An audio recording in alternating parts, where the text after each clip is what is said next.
या पत्रकार परिषदेच्या माध्यमातून खरंच मनापासून आनंद व्यक्त करायचा आहे की आपल्या धाराशिव जिल्ह्यामध्ये आई तुळजाभवानीच्या आशीर्वादाने आपल्या तुळजापूरमध्येच पहिल्या नगरसेविका ज्या आहेत त्या आता निश्चित झालेल्या आहेत आणि अजून मोठा आनंद आहे की त्या स्वतः डॉक्टर आहेत आणि त्यांच्या माध्यमातून आपल्या तुळजापूरची सेवा जी आहे, आपण जे आता मोठं महत्वाकांक्षी कार्य हातात घेतलंय ते पूर्ण करण्यासाठी त्यांचा मोठा आता हातभार लागणार आहे, त्यांचं सहकार्य लाभणार आहे।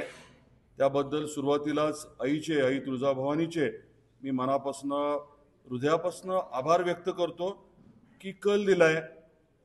साधी गोष्ट आहे की आपण इतके वर्ष जे बोलतोय ते विकासाच्या बद्दल बोलतोय, आपण जी कामं करतोय ती सकारात्मक कामं करतोय।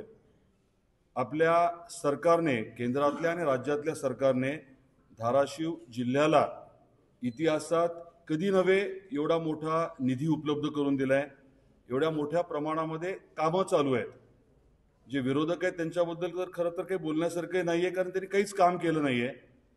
ज्या पद्धतीचं त्यांचं आचरण आहे, वक्तव्य आहे, त्याबद्दल मला काही जास्त बोलायचं पण नाहीये।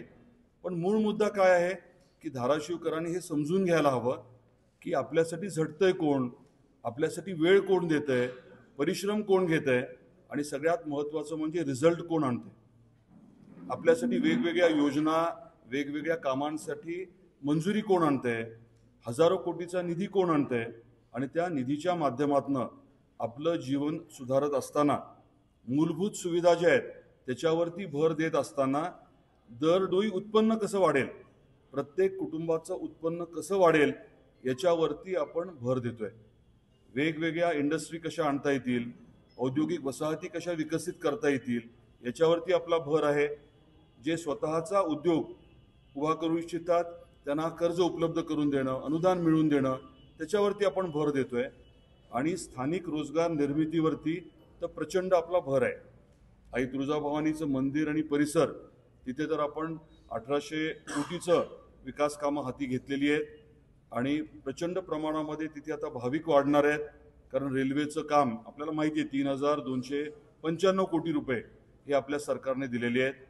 त्यामुळे तिथे जी आता 1.5 कोटी पर्यटक येतात ती संख्या 5 कोटीपर्यंत नेण्याचं आपलं उद्दिष्ट आहे। आणि मग तिथे आलेले भाविक जे आहेत त्यांनी राहावं, तिथे राहून तिथल्या अर्थव्यवस्थेला प्रचंड चालना मिळावी या अनुषंगाने आपले जे काही पावलं आहेत ती आपण उचलतोय। पलीकडे तारा प्रोजेक्टच्या माध्यमातून 1000 एकरचं आपण डेव्हलपमेंट करतोय, जिथे शेतकऱ्यांना आणि शेतीमालाला चांगला भाव मिळेल याच्या अनुषंगाने प्रक्रिया उद्योग आपण करतोय। असे वेगवेगळे विषय आहेत। अगदी येडशीचा आपला अभयारण्याचा प्रकल्प असेल, रामदाराच्या तिथला असेल, पाचुंद्याच्या तिथला असेल। तर मी आपल्या माध्यमातून इतकंच सर्व नागरिकांपर्यंत पोहोचू इच्छितो की आपण विकासाचं राजकारण करतोय, लोकांची जी गरज आहे ती आपण भागवण्याचं, अडचणी दूर करण्याचं हा आपला एक कलमी कार्यक्रम आहे। आणि हा कार्यक्रम सुदैवाने अतिशय चांगल्या पद्धतीने, सकारात्मकतेने, ताकदीने चाललाय। विरोधक जे काही बोलतात करतात त्यांनी केलेली कामं मांडावी, विकासाच्या राजकारणावरती बोलावं, त्यांनी काय कामं केली, उद्या ते काय करणार आहेत, कसं करणार आहेत। जेव्हा त्यांची सत्ता होती तेव्हा त्यांनी काय काय केलं, कौडगावच्या MIDCची एखादी बैठक घेतली का, त्यांनी आई तुळजाभवानीच्या मंदिराला 1 रुपया तरी दिला का, किंवा रेल्वेचा प्रकल्प जो आहे त्याला 1 रुपया दिला का। मेडिकल कॉलेज आम्ही सुरू केलं म्हणतात, पण जेव्हा इथे कमिटी आली NMCची तेव्हा डॉक्टर नव्हते, इक्विपमेंट नव्हतं आणि आपल्याला परवानगी दिली गेली नाही। सरकार महायुतीचं आल्यानंतर आपण डॉक्टर्स इकडे आणून घेतले, सगळी मेडिकल कॉलेजची सोय केली, कमिटी बोलवली आणि त्याच्यानंतर आपल्याला मेडिकल कॉलेजमध्ये ॲडमिशनला परवानगी मिळाली।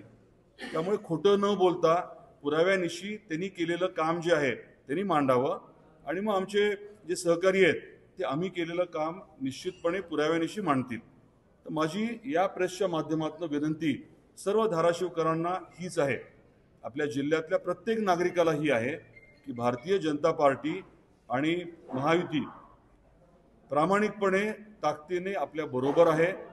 आपलं जीवनमान सुधारावं, अर्थकारणाला बळकटी मिळावी आणि आपल्या धाराशिवचा चेहरा मोहरा बदलावा, यासाठी आम्ही जे काम करतोय, जे प्रयत्न करतोय, त्याला आपण आपल्या मतदाराच्या आशीर्वादाच्या माध्यमातून प्रचंड बळ द्यावं, ही विनंती आपल्या सर्वांच्या माध्यमातून मला करायची आहे.